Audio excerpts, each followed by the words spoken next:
আর মুরব্বীরা তো কথায় কথায় একই ডায়লগ, দপ বেয়াদব কোথাকার। কি ডায়লগ, কেন বেয়াদব? কয় সালাম দেন। আরে বাবা আপনি সালাম দেন না কেন, আগে দিয়ে না ওরা টাইট করবেন। আপনি কথায় কথায় বেয়াদব বলেন, মসজিদ থেকে বের করে দেয়, সামনের কাতারতে বের করে দেয়, মসজিদে একটু কথা বললে চিল্লা পাল্লা করে। এখনকার ছেলেবেলে আমি বলি চাচা এত ভাব নিয়েন না। হ্যাঁ, কিয়ামতের ময়দানে যাই আমি আপনাদের নামে কিছু জিনিস দেখতে চাবো আল্লাহর কাছে। যেই পোলাপানরা আপনি সামনের কাতারতে টাইনে আনতেছেন, মসজিদে একটু কথা বললে বকাঝকা করতেছেন। আপনি ছোটবেলায় কত নামাজি ছিলেন, আল্লাহকে বলবো আল্লাহ জান্নাতের ভিতর ঢুকছি, এই মুরব্বী আমাদের সাথে এরকম সামনের কাতারে আগে আইছিলাম, তারপরে ঠেলে পিছনে দিয়েছে, মসজিদের মধ্যে ঢুকে অত বুঝি না, একটু হয়তো জোরে কথা বলেই ফেলছিলাম, আল্লাহ এমন বকা বকছে চোখ দিয়ে পানি পড়ছে। উনি আমার বয়সে কিরকম ভিআইপি ছিল আমি তো দেখি নাই, একটু আল্লাহ ভিডিও চালু করো, আমরা তখন ভিডিও দেখবো। চাচা আজান হয়ে যাচ্ছে, ওইদিকে উনি ঘুরে বেড়াচ্ছে, নামাজ তখন আসে নাই, বুঝবেন। আমরা আল্লাহর কাছে দেখবই দিন। বাচ্চা কাচ্চা মসজিদে আসবে, আপনাদেরকে একটু বিরক্ত করবে, আদর করবেন, পকেটের মধ্যে চকলেট রাখবেন। উরে আমার নাতি তুই এসে গেছিস, বাহ বাবা নে চকলেট নে, আরেকবার আসলে আরেকটা চকলেট পাবি। সারাদিনে আপনার 5 টাকা খরচ, 5 লক্ষ টাকার ব্যবসা হয়ে গেছে আপনার আল্লাহর সাথে। এইটা করছেন কোনোদিন? ওই পোলাপান একটু আসে চিল্লায়, আপনি মসজিদে বের করে দেন। সুন্নাত মানে কি? সুন্নাত মানেই খালি আমাদের মুখের মধ্যে আছে দাড়ি, গায়ের মধ্যে জুব্বা আর এই টুপি আর এই পাগড়ি, আমাদের সুন্নতের ধারণাই এই পর্যন্ত। কি এটা দামি সুন্নাত, এইটা দরকার আছে ভাই, এইটা আল্লাহ রসুলের দায়েমি সুন্নাত। এই দাড়ি আপনার লাগবে, কারণ কবরে যাওয়ার পরে নবীজির চেহারার সাথে আপনার চেহারা দেখানো হবে, যখন দাড়ি না থাকলে মিল হবে না চেহারার, এইটা আপনার লাগবে। আল্লাহর নবী যেই জামা পরছেন, যেরকম টুপি পরছেন, যেরকম করছেন, এইটা লাগবে। কিন্তু এর সাথে সাথে রসুলের খুলুক, এই সুন্নাতটা আমাদের জিন্দেগিতে লাগবে। খুলুকে সুন্নাত মানে কি?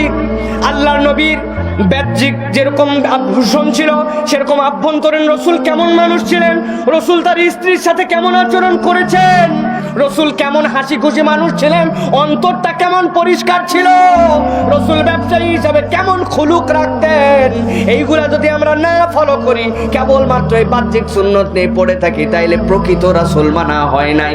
আপনি কিসের স্বামী হয়েছেন? আল্লাহর নবী তার সারা জীবনে কোনোদিন গায়ে হাত তোলা তো দূরের কথা, স্ত্রীর সাথে কটু কথা বললো না। আর আপনার স্ত্রীকে আপনি গালি ছাড়া কথা বলেন না, আপনি আবার বলেন আমার নবী মুহাম্মদ সাল্লাল্লাহু আলাইহি ওয়াসাল্লাম, তার জন্য আমার কলজা পুড়ে যাচ্ছে। মিথ্যুক আপনি, আপনার কলজায় পুরে লাভ নাই।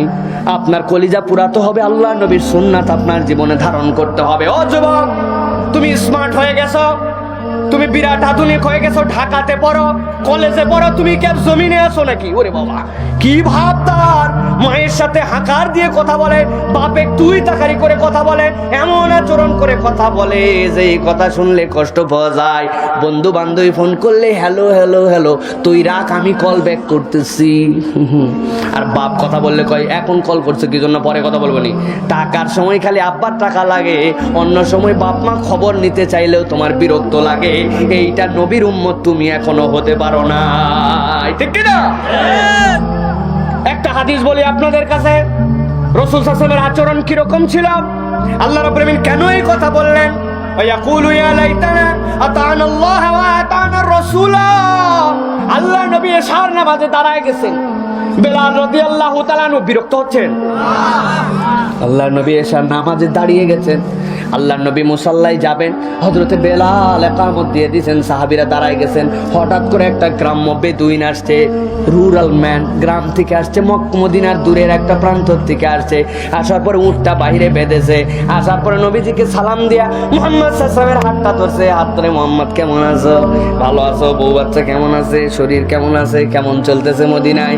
আমারও তো অবস্থা এরকম এরকম, আমার ভালো, তারপরে আমার সংসার তো ঠিক মতো চলে না, যদি একটু তুমি সহযোগিতা করতে। ওদিকে কিন্তু কাতার বন্দি হয়ে আবু বকর, ওমর, ওসমান সবাই রেডি, আর ভিতরে ভিতরে হাদিসের ভাষা না, ভিতরে ভিতরে হওয়ার কথা। আরে কি লোক রে, সবাই নামাজে দাঁড়ায় গেছে, এখন উনি কাহিনী লাগাইছে। আর বাবা নামাজের পরে বল, আমরা বলবো কিনা এরকম মনের মধ্যে। আমাদের ইমাম সাহেব বলে কি করতো, ইমাম সাহেব বলতো ভাইজান ঠিক আছে, বাকি কথা আপনার সাথে পরে হবে, এখন আমি নামাজে দাঁড়াই গেছে। দেখতেন তো মুহাম্মদ সাল্লাল্লাহু আলাইহি ওয়াসাল্লাম ভিন্ন মানুষ। আল্লাহর নবী সাল্লাল্লাহু আলাইহি ওয়াসাল্লাম যতক্ষণ ওই লোক কথা শেষ না করে তার দিকে হেসে হেসে মনে হচ্ছে গলে গেছেন আল্লাহর নবী। তার হাতে অজস্র সময়, এত সময় অন্য কোনোদিন আর পান নাই। জান খুলে তার কথা শেষ হয়েছে। হ্যাঁ ঠিক আছে, তাহলে আল্লাহর নবীর থেকে ওই লোক উল্টা দিক করছে। তারপরে নবী আলাইহিস সালাম মসজিদের মধ্যে মেহরাবে নামাজে দাঁড়াইছেন। হাদিসের মধ্যে আসছে আল্লামা রাগিব ইসফাহানি আখলাকুন নবীর মধ্যে বর্ণনা করতেছেন আল্লাহর নবীর চরিত্র এমন ছিল, জীবনে কোন লোক তার সাথে দেখা করার পরে তার দিকে থেকে মুখ ঘুরায় নেওয়ার আগে আল্লাহর নবী কোনোদিন তার মুখটা ঘুরায় নেন নাই। সুবহানাল্লাহ। এত সুন্দর কথা বলতেন, এত মানুষকে ভালোবেসে কথা বলতেন, মুখের মিষ্টতা ছিল এরকম, আচরণগুলো এত বিউটিফুল ছিল। আর এখন একজন মুসলমান যখন মারা যায়, ইমাম সাহেব যখন সামনে দাঁড়ায় বলেন অমুক কেমন ছিল, এলাকার লোকজন সবাই তো পিছনে, জানাজা তাড়াতাড়ি শেষ করা দরকার, মাথার উপরে রোদ, আজারায় ঝামেলা বাড়ায় দরকার, কি বলে ভালোই ছিল, আর ভিতরে ভিতরে বলে কেমন ছিল সব জানাই ছিল। আছে না ভাই? আছে। কেমন ছিল জানাই ছিল, কত বড় ঝামেলা যে আল্লাহ তুলে নিল। তাহলে জীবনটা কেমন হতে হবে? অন্তত পক্ষে মারা যাওয়ার পরে মানুষ বলতে পারে কেন মুখটা খারাপ ছিল না, গালি দিত না, অন্যায় করে নাই, মানুষের উপকার করতে না পারলেও জীবনে ক্ষতি করে নাই। এই না হলো নবীর উম্মত। নয়তো নবীর উম্মত হিসাবে ওই দিন যে আল্লাহর কাছে পরিচয় দেওয়া যাবে, যদি না যায় আল্লাহ বলছেন ওই দিন যখন জাহান্নামের সামনে দাঁড় করানো হবে এই আফসোসটাই কেবল করবে আমি তো নবীকে অনুসরণ করে আসতে পারি নাই, যদি আসতাম তাইলে আজকে বেঁচে যেতাম। প্রিয় মুসলমান, তাহলে জেনে জেনে আল্লাহর নবীর সুন্নাত আমাদের জীবনে গ্রহণ করার দরকার আছে কিনা?